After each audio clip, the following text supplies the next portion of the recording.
Olá, bem-vindos a mais um vídeo de Excel. Usar a fórmula C, ou condicional, no Excel, quando você tem duas ou três possibilidades, é tranquilo. Por exemplo, se somos donos do estacionamento e vamos cobrar 10% a mais para os carros que estacionarem durante o final de semana, temos, se for final de semana, 10%. Se não, o resto, zero. Note que é apenas um C quando eu tenho duas possibilidades, semana e final de semana. Agora, se eu colocar mais uma possibilidade, final de semana 10%, sexta-feira 5% e os demais 0%, eu tenho, se for final de semana, 10. Se for sexta, 5. Se não, o resto, 0. Notem que quando temos três possibilidades, são dois Cs. Isso significa que, regra prática, quando você tem x possibilidades, você vai sempre usar x menos 1 Cs para você chegar a algum valor. Mas pense comigo, e se tivermos 7 possibilidades, 10 possibilidades? No caso do nosso estacionamento, vamos supor que a gente dê desconto de acordo com o dia da semana. Como fazer? Colocar 6 Cs em sequência não é muito interessante. É para isso que existe o PROC-V. Ele procura um valor para comparar. Se ele achar, ele traz outra informação. Vamos à prática. Em um restaurante, temos uma lista de pedidos de bebidas. Aqui ao lado, temos uma listinha com o preço das bebidas. Repare que é como se fosse um C. Se for água tônica, 1,98. Se for Coca-Cola, 1,85 e assim por diante. Mas como são várias opções, eu vou usar o PROC-V. A sintaxe da fórmula é igual, PROC-V, o que eu estou procurando, ponto e vírgula, onde estou procurando, ou seja, eu vou buscar a Coca-Cola naquela ou a Fanta Uva naquela tabelinha. Ponto e vírgula. Se eu achar, o que eu trago? Notem que nessa tabelinha aqui, nessa primeira coluninha aqui, eu tenho o nome da bebida, que é sempre onde o Excel vai procurar. Na segunda coluninha, eu tenho fornecedor. E na terceira, o preço. Então, quando o Excel achar o valor da bebida, eu não vou querer o fornecedor, que está na coluna 2. Eu vou usar a coluna 3. Note que eu começo a contar dessa seleção. Coluna 1, coluna 2, coluna 3. Ponto e vírgula, verdadeiro ou falso. Esse verdadeiro ou falso eu já vou explicar como é que é. Vamos ao primeiro. Igual, PROC-V, abro parênteses. O que eu estou procurando? O nome do refrigerante. Ponto e vírgula. Onde eu estou procurando? Nessa minha matriz. Vou selecionar e muita atenção. Vou apertar o F4 do teclado. Para quê? Para travar essa célula. Dessa forma, quando eu copiar essa fórmula para todas as outras linhas, isso daqui não vai se mexer.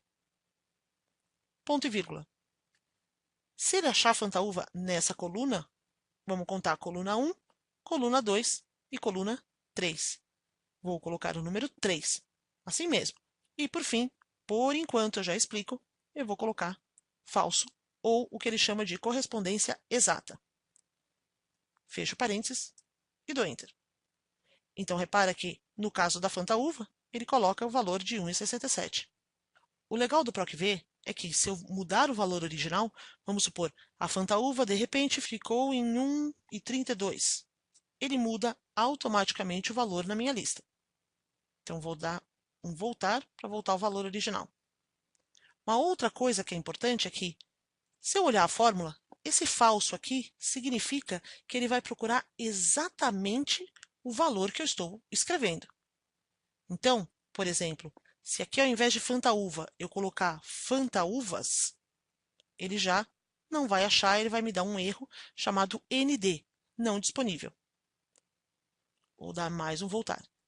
Então, esse falso significa que ele vai procurar exatamente essa palavra nessa primeira coluna da lista. Se ele não encontrar, ele vai devolver o erro ND. E aí eu copio a fórmula para as demais células. E note que, se eu olhar, por exemplo, aqui no item 16, eu vejo que ele está pegando direitinho a célula da mesma linha, mas a minha matriz de origem, a matriz de onde eu vou tirar os dados, é a mesma. Por quê? Porque as células estão travadas com esse cifrão aqui. E dou Enter. Vamos a mais um exemplo.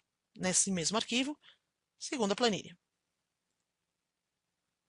Em uma empresa, os descontos são dados de acordo com o valor total comprado pelo cliente. Então, olhando a tabela, se o cliente comprar até R$ 250, ele não leva desconto. A partir de 250 até R$ 500, 2,5% de desconto. E assim por diante. Aliás, eu vou até melhorar aqui o nome da coluna e colocar valor mínimo comprado. A questão agora é como levar esses valores para a lista de clientes, usando o PROC-V. Mas a gente viu que o PROC-V, quando a gente usa falso, ele vai pegar o valor verdadeiro. Então, nesse primeiro valor aqui de R$ 6.910, não tem nenhum item aqui na tabela de referência com esse valor. Então, se eu fizer como eu fiz antes, PROC-V, abro parênteses, estou procurando esse valor, onde? Nessa tabela referência, F4 para travar, ponto e vírgula, coluna 1, a informação que eu quero está na coluna 2, ponto e vírgula, falso, ele vai dar ND. Agora, note o que vai acontecer quando eu escrever o verdadeiro. Ele vai trazer 0,07 ou 7%. Vamos formatar em porcentagem e ele deu 7%. Qual é a lógica do Excel? Ele vai olhar esse valor nessa planilha aqui, nessa planilhinha. Ele vai andando. É maior do que zero? É. Quando ele bate aqui no 250, ele verifica. O 6.910 é maior ou menor? Se for maior, ele continua andando. Isso significa que o Excel sabe que o 6.910 está entre esse valor e esse. Quando ele encontra o limite superior de 10.000 que bate, ou seja, 6.910 está entre esses dois, ele vai pegar o valor de 7, o valor que está ligado ao limite inferior.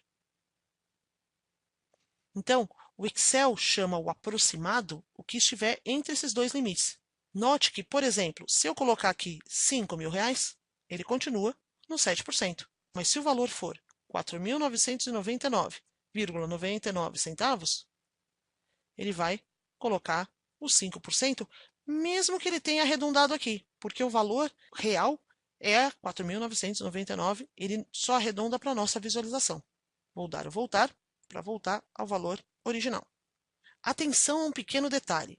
Como o Excel vasculha a planilha e sempre compara o limite inferior e o limite superior, quando você for usar o verdadeiro, sempre coloque os seus valores de referência na ordem crescente ou alfabética se você estiver comparando um texto.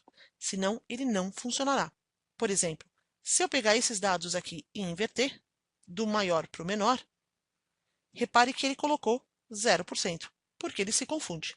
Então, vou voltar novamente aos dados originais, sempre mantenha os seus valores de referência na ordem crescente. Não deixem de praticar com os exercícios e, se for necessário, deem uma olhadinha nos vídeos de gabarito. E até a próxima!